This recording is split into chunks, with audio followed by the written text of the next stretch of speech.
memanggilmu kawan. Belajar bergerak berbagi, guru penggerak majukan pendidikan. Guru penggerak menghamba pada murid, kreatif rancang pembelajaran.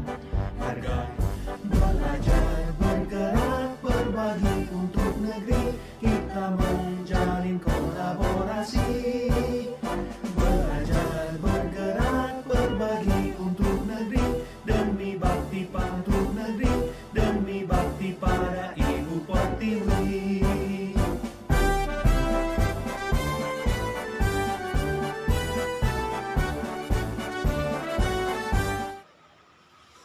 Assalamualaikum Pak Kepala. Waalaikumsalam warahmatullahi wabarakatuh. Kira-kira Pak Kepala ada waktu enggak ini? Insyaallah ada. Apa yang bisa saya bantu Pak Guru?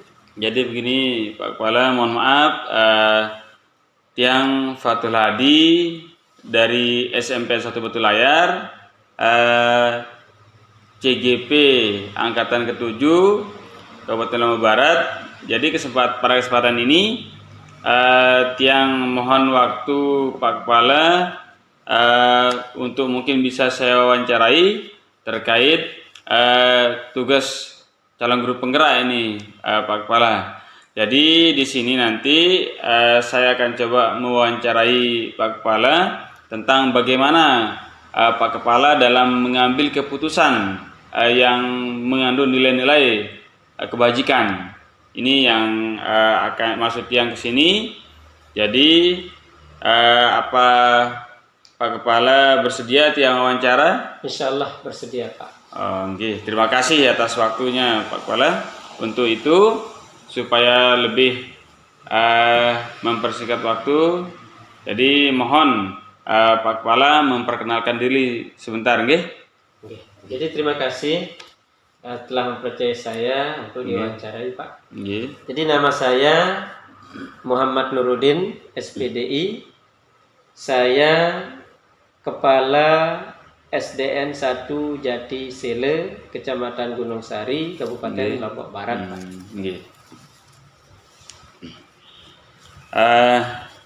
Terima kasih Pak Kepala sudah memperkenalkan diri. Jadi begini, nanti ada beberapa pertanyaan yang akan Tiang ajukan, Ya, silakan. Bisa kita mulai? Silakan. Ya, jadi yang pertama ini terkait dengan pengambilan keputusan yang mengandung nilai-nilai kebajikan ini. Selama ini Pak Kepala, bagaimana cara Pak Kepala dalam mengidentifikasi kasus-kasus yang merupakan dilema etika atau bujukan moral di sekolah Bapak ini? Baik, di dalam satuan pendidikan Pak Guru terkadang akan ditemukan beragam kasus yang dihadapi. Baik itu kasus yang keduanya benar, tetapi bertentangan dengan nilai kebajikan yang dikenal sebagai dilema etika, ataupun kasus yang salah satunya benar dan yang lainnya salah, atau dengan kata lain disebut dengan bujukan moral itu. Kemudian sebagai seorang pemimpin, kedua kasus tersebut baik yang dilema etika maupun bujukan moral harus dapat kita identifikasi dengan benar dan cermat agar nantinya tidak ada kesalahan dalam pengambilan keputusan. Cara saya mengidentifikasi kedua kasus tersebut dengan memahami masing-masing kasus. Tentu untuk memahami kasus-kasus tersebut saya harus berkomunikasi dengan pihak-pihak yang terlibat. Bila perlu, saya akan mengadakan pendekatan secara personal. Setelah permasalahan sudah dipahami, maka pemetaan jenis kasus tersebut akan lebih mudah. Kemudian untuk itu perlu pertanyaan-pertanyaan yang dapat mengidentifikasi kasus, Pak Guru. Sebuah kasus dapat dikatakan sebagai dilema etika jika masalah tersebut tidak melanggar hukum dan norma-norma yang berlaku, atau tidak menimbulkan ketidaknyamanan terhadap personal atau perorangan. Dan sebaliknya, jika kasus yang dihadapi melanggar hukum dan menimbul keresahan, dapat dikatakan sebagai kasus bujukan moral. Seperti itu Pak Guru identifikasinya. Oh, luar biasa pemahaman Pak Kepala tentang penyelesaian kasus ini ya. Tadi dengan cara memahami ya, kemudian melakukan pemetaan, Ya. Ya, jadi kemudian ini yang kedua, bagaimana ini selama ini Pak Kepala dalam menjalankan pengambilan keputusan di sekolah ini, terutama untuk kasus-kasus yang di mana ada kepentingan yang sama-sama benar atau mengandung nilai-nilai kebajikan? Baik, untuk kasus dilema etika Pak Guru, saya akan mempertimbangkan hal yang dianggap sama-sama benar tersebut. Apakah hal tersebut berbenturan dengan kepentingan perorangan atau banyak orang, mengandung nilai-nilai kebajikan berupa kebenaran atau kesetiaan. Kemudian melibatkan rasa adil atau belas kasihan. Akankah berdampak untuk saat ini atau seterusnya. Jadi begitu Pak Guru. Jadi seperti itu ya. Selanjutnya langkah-langkah atau prosedur seperti apa yang bisa Pak Kepala lakukan selama ini? Sebelum mengambil keputusan, saya berusaha untuk tidak menghakimi. Saya akan mendengarkan secara seksama dan tidak lupa suara hati dan kenyataan berupa penalaran serta fakta harus sejalan untuk memilih keputusan yang paling kecil kerugiannya dan besar manfaatnya. Dengan kata lain, saya mempertimbangkan dampaknya atau besar manfaat dan mudaratnya Pak Guru. Oh begitu, Dengan mempertimbangkan kepentingan peserta didik terutama jika kasus tersebut berhubungan dengan peserta didik atau dengan kata lain kepentingan orang banyak yang didahulukan daripada kepentingan individu. Berdasarkan pada prinsip berpikir berbasis hasil akhir berupa kebaikan untuk semua orang. Berpikir berbasis peraturan yang ada dan berpikir berbasis rasa peduli sesama makhluk. Kemudian tahap berikutnya saya lakukan investigasi dengan memeriksa kembali fakta-fakta berupa data-data yang akurat dan menemukan peluang berupa jalan keluar atau solusi yang terbaik. Lalu membuat keputusan. Keputusan tersebut perlu ditinjau kembali hingga keyakinan kebenaran itu dapat dipertanggungjawabkan. Seperti itu Pak. Begitu ya. Jadi luar biasa langkah-langkah yang akan sudah dilakukan. Nah, jadi selanjutnya ini dari apa yang sudah Pak Kepala sampaikan tadi, hal apa saja yang selama ini Pak Kepala anggap efektif dalam pengambilan keputusan pada kasus-kasus dilema etika tersebut? Jadi dalam kasus pengambilan keputusan kasus dilema etika Pak Guru, hal efektif yang perlu saya lakukan adalah dengan menemukan inti atau pokok permasalahan tersebut. Lalu saya akan berpikir secara objektif. Seperti itu Pak Guru. Luar biasa ya. Jadi dengan mengambil berpikir secara efektif ya. Selanjutnya hal apa saja yang selama ini merupakan tantangan dalam mengambil keputusan pada kasus-kasus tersebut? Terkadang hasil keputusan yang diambil mungkin akan ada pihak-pihak yang tidak menerima keputusan tersebut sepenuhnya. Proses untuk dapat membuat pihak tersebut menerima dan menjalankan keputusan tersebut menjadi sebuah tantangan tersendiri bagi saya. Serta untuk tetap menjadi teladan dalam menjalankan keputusan yang sudah disepakati sebagai salah satu bentuk tanggung jawab. Nah, di sini jadi saya harus menjadi contoh. Nah, itu tantangannya Pak Guru. Jadi pertama tadi tantangannya ada pihak-pihak tertentu Nggih. yang tidak setuju dengan keputusan tersebut. Itu tantangan pertama. Nggih. Yang kedua tadi, kita sebagai pimpinan dalam memutuskan itu, kitalah yang menjadi contoh untuk melakukannya terlebih dahulu. Nggih. Seperti itu Pak Guru. Oh, luar biasa yang akan Pak Kepala lakukan ya. Kemudian ini selanjutnya dalam menyelesaikan kasus ini, kira-kira Pak Kepala memiliki jadwal tertentu atau tidak ini dalam menyelesaikannya?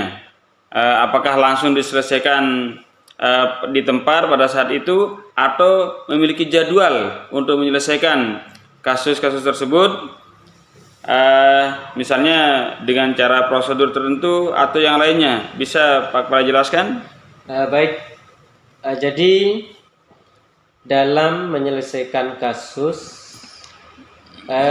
saya tidak ada jadwal tertentu dalam menyelesaikannya. Tapi akan lebih baik menurut saya untuk sesegera mungkin diselesaikan. Jangan sampai ditunda di kemudian, karena nanti akan berdampak lain lagi kalau ditunda. Kalau memang bisa diselesaikan secepatnya, akan saya selesaikan secepatnya. Kemudian prioritas kasus mana yang perlu diselesaikan secepatnya tergantung dari jenis kasus Pak Guru. Dan pentingnya kasus tersebut diselesaikan secepatnya agar tercipta lingkungan sekolah yang sehat, kondusif buat semua warga sekolah. Gitu ya. Seperti itu. Jadi diusahakan sesegera mungkin ya, tergantung jenis kasusnya ya. Baik, Pak Kepala, selanjutnya ini terkait seseorang ini, apakah ada seseorang atau faktor-faktor apa yang selama ini mempermudah bisa membantu Pak Kepala dalam mengambil keputusan dalam kasus-kasus dilema etika tersebut?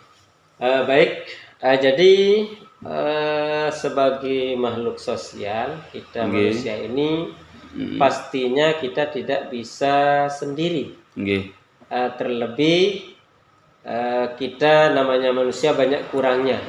Oleh sebab itu saya butuh bantuan orang lain. Dalam hal ini, orang yang selama ini membantu saya dalam mengambil sebuah keputusan adalah warga sekolah. Itu saya libatkan. Caranya dengan berkomunikasi yang baik kepada semua warga sekolah seperti rekan-rekan guru, operator sekolah, serta kadang-kadang komite sekolah. Dan saya kadang-kadang kalau diperlukan saya hadirkan pengawas sekolah. Dengan cara tadi mengadakan pendekatan secara personal. Artinya kalau ada masalah di personal guru itu, saya panggil, saya dekati guru tersebut, serta dapat mendengarkan tentang apa yang terjadi dari guru yang bermasalah tersebut. Kemudian yang menjadi faktor yang selama ini yang dapat mempermudah adalah faktornya adalah tadi itu melibatkan semua warga sekolah itu. Jadi itu Pak Guru. Berarti intinya yang bisa membantu Bapak dalam menyelesaikan kasus ini misalnya dengan berkomunikasi yang baik dengan warga sekolah, kemudian guru, komite maupun pengawas, ya luar biasa yang akan Pak Kepala lakukan. Kemudian yang terakhir ini Pak Kepala, dari hal-hal yang sudah Pak Kepala sampaikan tadi, pembelajaran apa yang dapat Pak Kepala ambil ini dari pengalaman dalam mengambil keputusan dilema etika ini? Jadi pelajaran yang dapat dipetik atau diambil dari pengambilan keputusan ini adalah, jadi yang pertama dalam mengambil keputusan harus didahului dengan mengidentifikasi permasalahan tersebut atau kasus tersebut. Itu yang pertama. Apakah kasus itu termasuk dilema etika ataukah bujukan moral? Ketika kasus tersebut termasuk dilema etika, maka perlu kita mengadakan langkah-langkah seperti yang saya sampaikan tadi. Jika dia bujukan moral, langsung saja kita putuskan kalau memang ada benar salah ya kita pilih yang benar itu. Begitu ya. Kemudian hal lain, pelajaran lain yang dapat saya ambil yaitu jadi dalam mengambil keputusan kita harus dewasa. Dewasa dalam arti kita tidak gegabah begitu saja mengambil keputusan yang akan berdampak nanti. Tentu banyak akibat yang akan timbul ketika kita mengambil keputusan yang tidak benar. Begitu pelajaran yang saya dapat ambil, Pak Guru. Luar biasa apa yang sudah Pak Kepala sampaikan. Jadi itu yang pertanyaan-pertanyaan yang bisa Tiang ajukan pada kesempatan ini, Pak Kepala. Luar biasa. Terima kasih atas kesempatan waktunya pada hari ini, sehingga mudah-mudahan saya juga bisa mengambil pelajaran dari apa yang telah Pak Kepala sampaikan tadi. Terima kasih Pak Kepala. Sama-sama. Sila. Assalamualaikum warahmatullahi wabarakatuh. Waalaikumsalam warahmatullahi wabarakatuh. Bismillahirrahmanirrahim. Assalamualaikum Bu Kepala. Waalaikumsalam Pak Guru. Apa kabar Pak Guru? Alhamdulillah sehat. Ya gimana ini? Ada apa nih Ki? Jadi begini Bu Kepala. Jadi pada kesempatan ini saya meminta waktunya Bu Kepala untuk saya wawancarai. Kira-kira bersedia enggak untuk yang wawancarai sebentar? Insya Allah saya bersedia Pak. Silahkan Pak. Jadi begini, saya kan ada tugas dari guru penggerak ini, disuruh mewawancarai minimal 2 kepala sekolah tentang pengambilan keputusan yang bertanggung jawab sesuai dengan nilai-nilai kebajikan universal ya. Nah, apakah Ibu sudah bersedia ini? Sudah siap? Insya Allah saya akan siap dan juga bersedia membantu Pak Guru. Silahkan. Ya, tapi sebelumnya saya minta pertama Ibu bisa memperkenalkan diri dulu. Baik. Baik Pak Guru, saya akan memperkenalkan diri. Perkenalkan saya Asmaul Husna SPD dari TK Negeri 3 Gunung Sari Pak. Jadi lokasinya itu di Kekait ya, Kecamatan Gunung Sari, Kabupaten Lombok Barat. Baiklah Bu Kepala, jadi kita mulai ya. Pertanyaan yang pertama, jadi selama ini bagaimana Ibu Kepala mengidentifikasi kasus-kasus yang merupakan dilema etika atau bujukan moral di sekolah Bu Kepala? Baik Pak Guru, terima kasih atas pertanyaannya. Jadi gini Pak Guru, hal-hal yang saya lakukan ya untuk menangani kasus di lembaga saya itu melakukan proses identifikasi dulu Pak. Jadi kita melihat kasus yang ada itu, misalkan ada kasus yang sama-sama benar, maka itu merupakan kasus dilema etika.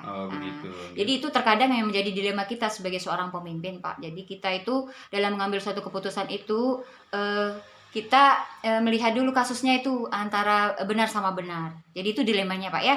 Kemudian jika kasus itu terdapat pilihan antara benar ataupun salah, maka itu merupakan kasus bujukan moral. Jadi perlu kita memastikan dulu kasusnya Pak, agar tidak terjadi hal-hal yang tidak kita inginkan. Begitu ya. Iya Pak. Luar biasa, berarti Bu Kepala sudah paham betul ini bagaimana cara mengambil tindakan ya. Kemudian yang kedua ini Bu Kepala, selama ini bagaimana Ibu Kepala menjalankan pengambilan keputusan di sekolah yang Ibu Kepala pimpin, terutama kasus-kasus di mana ada 2 kepentingan yang sama-sama benar atau yang sudah disebutkan tadi, termasuk dilema etika atau sama-sama mengandung nilai kebajikan. Oke. Jadi hal yang saya jalankan dalam proses pengambilan keputusan ya, di mana ada kasus yang sama-sama benar ya, atau sama-sama mengandung nilai kebajikan. Jadi yang saya lakukan itu adalah menganalisa terlebih dahulu kasus tersebut. Kemudian mengecek Pak ya dari berbagai sumber. Jadi tidak satu sumber saja kita mengecek kasus tersebut terkait dengan fakta-fakta yang relevan, kemudian kronologis kasusnya seperti apa. Jadi kita harus mengecek dengan teliti Pak ya. Kemudian informasi tersebut yang kita peroleh itu akurat atau tidak. Jadi itu perlu namanya kita menganalisa. Nah, jika kasusnya itu sederhana, mungkin saat itu bisa kita ambil keputusan, Pak. Nah, tapi tentu saja dengan mempertimbangkan terlebih dahulu dampaknya positif ataupun negatifnya. Tetapi jika kasusnya itu memang agak sulit atau berat, mungkin saat itu kita putuskan. Jadi kita perlu banyak pertimbangan lagi Pak dengan melakukan beberapa alternatif, mungkin lakukan musyawarah dengan rekan guru ya, kemudian sharing dengan rekan sejawat atau berbagi pengalaman dengan kepala sekolah yang ada di lembaga lain Pak ya, mungkin sama kasusnya dengan yang ada di lembaga saya. Kemudian berkonsultasi juga dengan pengawas dan juga Kabid GTK maupun Kabid PAUD Pak. Jadi seperti itu yang saya lakukan. Luar biasa yang sering sudah dilakukan ya. Kemudian ini selanjutnya langkah atau prosedur seperti apa yang bisa Ibu Kepala lakukan selama ini? Terkait dengan langkah-langkah atau prosedur itu Pak yang saya lakukan selama ini, mungkin yang pertama itu mungkin kita kumpulkan dulu informasi-informasi yang tadi saya katakan dari berbagai sumber ya, yang bisa kita jadikan referensi Pak. Kemudian setelah mengumpulkan informasi tadi, kita menganalisis. Jadi kasus itu mungkin ada kasus benar melawan benar, benar atau salah yang tadi dilema etika ya Pak ya. Kemudian setelah itu baru kita mengumpulkan alternatif solusi mana yang terbaik. Nah, setelah itu baru untuk memastikan nanti sebelum mengambil suatu keputusan perlu juga kita melakukan musyawarah atau berkonsultasi dengan pihak-pihak terkait yang mungkin lebih berkompeten dalam menangani kasus seperti itu. Contohnya mungkin berkonsultasi dengan pengawas dan juga Kabid GTK maupun Kabid PAUD. Selanjutnya yang terakhir barulah kita mengambil suatu keputusan yang menjadi skala prioritas utama. Jadi seperti itu Pak. Khusus dalam menangani kasus dilema etika ya Pak ya. Jadi seperti itu. Sudah jelas ya langkah-langkah yang akan sudah lakukan. Luar biasa. Nanti mudah-mudahan ini bisa efektif ya. Siap. Selanjutnya ini Bu Kepala, kira-kira hal apa saja yang selama ini Ibu Kepala anggap efektif dalam mengambil keputusan pada kasus-kasus dilema etika tersebut? Hal-hal efektif yang selama ini saya lakukan dalam proses pengambilan keputusan itu mungkin lebih kepada yang tadi sudah saya sampaikan tadi kan, mengumpulkan informasi, kemudian menganalisa kasus, kemudian yang paling efektif mungkin menurut saya adalah berkonsultasi dengan pihak-pihak terkait, yaitu misalnya dengan rekan sejawat gitu Pak ya, atau kepala sekolah di lembaga lain yang sama kasusnya dan dia sudah membuktikan bahwa pengambilan keputusan yang dia sudah lakukan itu efektif dalam mengatasi kasus seperti dilema etika ini Pak. Kemudian kalau misalnya kasusnya berat dan sulit diputuskan, mungkin lebih berkonsultasi lagi kepada pihak yang misalnya kalau misalnya kasusnya terkait dengan kedinasan, mungkin ke Kabid GTK atau Kabid PAUD nih Pak, yang menangani kasus tentang PAUD ini Pak. Jadi seperti itu. Begitu ya. Selanjutnya di sini hal apa saja yang selama ini merupakan tantangan dalam pengambilan keputusan pada kasus-kasus dilema etika tersebut? Tantangan dalam pengambilan keputusan khususnya di kasus dilema etika ya Pak ya. Kalau misalnya kita lihat dari tantangan ya, kita mungkin setiap manusia pasti pasti menginginkan kalau apa yang kita lakukan itu berjalan dengan lancar Pak ya, sukses ya. Namun pasti ada terjadi tantangan. Nah, itulah tempat termotivasinya kita ketika menangani suatu permasalahan.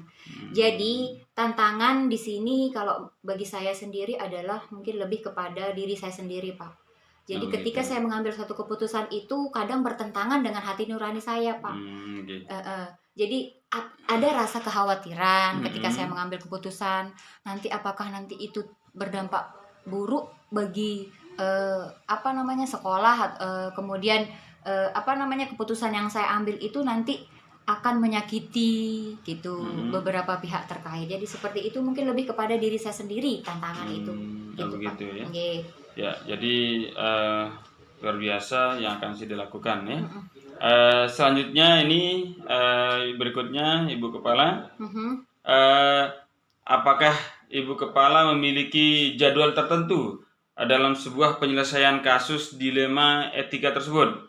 Jadi apakah Ibu Kepala langsung menyelesaikan di tempat atau memiliki sebuah jadwal untuk menyelesaikan bentuk atau prosedur seperti apa yang akan sudah jalankan? Oke, baik. Terkait dengan jadwal dalam penyelesaian kasus ya Pak ya, ini khusus untuk dilema etika ya Pak ya. Nggih. Mungkin kita lihat dulu nih, tergantung bagaimana kasus yang terjadi Pak. Jika kasusnya itu sangat urgent dan menuntut kita untuk segera selesaikan saat itu juga, maka mungkin saat itu juga kita akan putuskan gitu. Tapi jika nanti terkait dengan kasus yang mungkin membutuhkan waktu yang lama atau butuh proses gitu, jadi kita menunda dulu Pak. Begitu. Jadi saya juga pernah mengalami kasus di mana di situ terjadi dilema etika yang baru-baru ini, karena saya ini kan menjabat sebagai kepala sekolah baru Pak. Jadi baru 6 bulan saya di sana. Di sana terkait dengan pengelolaan dana BOP PAUD Pak. Jadi saya tuh tidak tahu kalau misalnya di sana itu pengelolaannya itu ada penggunaan dana yang double Pak. Jadi satu orang guru itu mendapatkan dana yang double. Dan itu yang mengelola itu adalah kebetulan kepala sekolah yang lama di sekolah swasta yang sudah dinegerikan. Nah, dia itu merangkap sebagai guru, bendahara dan juga operator. Nah, dilema sekali kan Pak ya. Jadi dia yang mengelola itu. Nah, jadi saya ini dilema di sana Pak. Begitu. Jadi benar-benar kalau misalnya dilemanya itu, dia itu memang benar, dia itu adalah seorang guru yang memang melakukan tugas itu merangkap. Benar juga kalau misalnya nanti ketika dia tidak mendapatkan honor tambahan atau lebih yang double tadi Pak, nanti dia tidak akan bersemangat lagi. Nah, itu dilema saya Pak. Gitu ya. Jadi terkait dengan kasus yang saya hadapi tadi ya, itu butuh jadwal Pak, maksudnya butuh waktu ya untuk menyelesaikan kasus tersebut. Jadi mungkin ketika kita mengambil suatu keputusan mungkin tidak ada yang dirugikan. Jadi seperti itu Pak Guru. Ya, jadi ini tergantung jenis kasusnya ya. Betul. Jadi betul. kalau jika kasus itu berat berarti membutuhkan waktu yang lama, tapi kalau tertentu bisa langsung diputuskan secara langsung ya. Betul. Ya.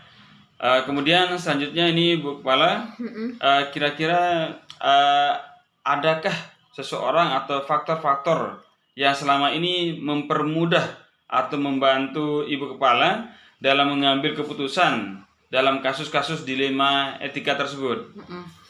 Terkait dengan seseorang atau faktor-faktor yang membantu saya dalam pengambilan satu keputusan itu Pak Guru, mungkin kita kembali lagi kepada jiwa kita ini sebagai makhluk sosial Pak Guru. Kita tidak bisa hidup tanpa orang lain ya Pak ya. Jadi di dalam melakukan suatu tindakan atau keputusan ini mungkin terkadang kita sendiri pun tidak bisa memutuskan saat itu juga. Jadi kita butuh namanya sharing atau berkolaborasi dengan pihak-pihak terkait atau rekan sejawat maupun kepada siapa yang misalnya sudah mengalami kasus yang serupa gitu Pak Guru ya. Jadi orang yang membantu saya untuk mempermudah dalam pengambilan keputusan ini, yaitu di sini mungkin ada rekan saya kepala sekolah ya di lembaga yang dulunya tempat saya mengajar Pak. Jadi di situ beliau sangat membantu sekali. Jadi kepala sekolah. Selain itu juga pengawas Pak Guru, pengawas yang khusus di bidang PAUD Pak. Dan juga kalau masalahnya berat yang seperti saya katakan di awal, mungkin bisa langsung ke Kabid PAUD-nya. Oh, Jadi gitu seperti ya. itu Pak Guru. Jadi orang-orang yang dimaksud pertama kepala sekolah Betul. di sekitar sekolah SIDE, Ya, betul. kemudian pengawas sekolah sama kabid ya, Kabid, kabid ya. PAUD yang di dinas ya. Siap. Jadi berarti itu sudah ada 3 yang bisa membantu SIDE ya. Baiklah Bu Kepala, selanjutnya ini dari semua hal-hal yang sudah Ibu sampaikan, Iya. pembelajaran apa yang dapat Ibu ambil dari pengalaman dalam mengambil keputusan dilema etika tersebut? Kalau berbicara tentang pembelajaran Pak, dalam teknik pengambilan keputusan ini luar biasa sekali pembelajaran yang saya dapatkan, terutama dalam mengambil suatu keputusan. Jadi saya itu mungkin lebih selektif lagi ya, lebih berhati-hati dalam mengambil keputusan. Kemudian ketika kita mengidentifikasi dan menganalisis kasus yang terjadi itu, kita lebih cermati lagi kasusnya Pak. Jadi kita harus bisa memilah-milih gitu kasus mana, apakah dia termasuk dilema etika atau bujukan moral. Jadi seperti itu. Kemudian lebih mempertimbangkan lagi kasus-kasus yang terjadi sebelum memutuskan. Nah, selain itu Pak, pembelajaran dari dalam diri saya sendiri Pak, mungkin saya lebih yakin lagi ya. Jadi tidak ada keraguan lagi ketika saya mengambil satu keputusan, dan saya jadi lebih bertanggung jawab lagi ketika nanti mengemban amanah saya sebagai seorang pemimpin. Jadi seperti itu Pak Guru. Ya, jadi luar biasa apa yang sudah SIDE sampaikan pada kesempatan ini. Jadi terima kasih atas bantuannya Bu Guru, Bu Kepala. Mudah-mudahan ini bisa menjadi motivasi bagi saya sendiri sebagai CGP supaya bisa terus menyelesaikan tugas-tugas yang ada dalam kegiatan saya ini. Terima kasih Bu Kepala. Sama-sama Pak Guru. Atas bantuannya. Sukses buat SIDE ya Pak Guru. Sila, kalau begitu tiang pamit dulu. Assalamualaikum warahmatullahi wabarakatuh. Waalaikumsalam warahmatullahi wabarakatuh.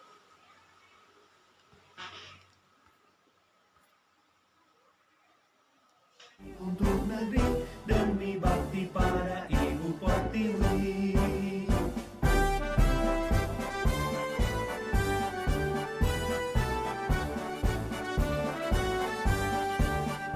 Bulatkan tekad, kuatkan hati, negeri ini memanggilmu kawan. Bulatkan tekad, kuatkan hati, negeri ini memanggilmu kawan. Belajar bergerak berbagi untuk negeri, guru penggerak majukan pendidikan. Bergerak berbagi untuk negeri, guru penggerak majukan pendidikan. Guru penggerak menghamba pada murid, kreatif rancang pembelajaran. Hargai potensi, tingkatkan prestasi, lahirkan profil pelajar pandai. Kreatif rancang pembelajaran.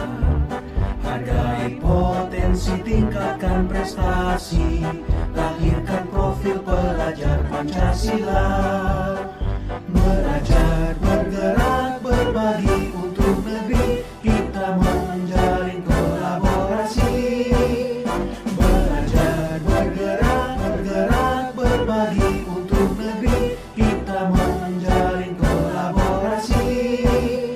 Belajar bergerak berbagi untuk negeri, demi bakti pada Ibu Pertiwi. Belajar bergerak berbagi untuk negeri, kita menjalin. Belajar bergerak berbagi untuk negeri, demi bakti pada Ibu Pertiwi.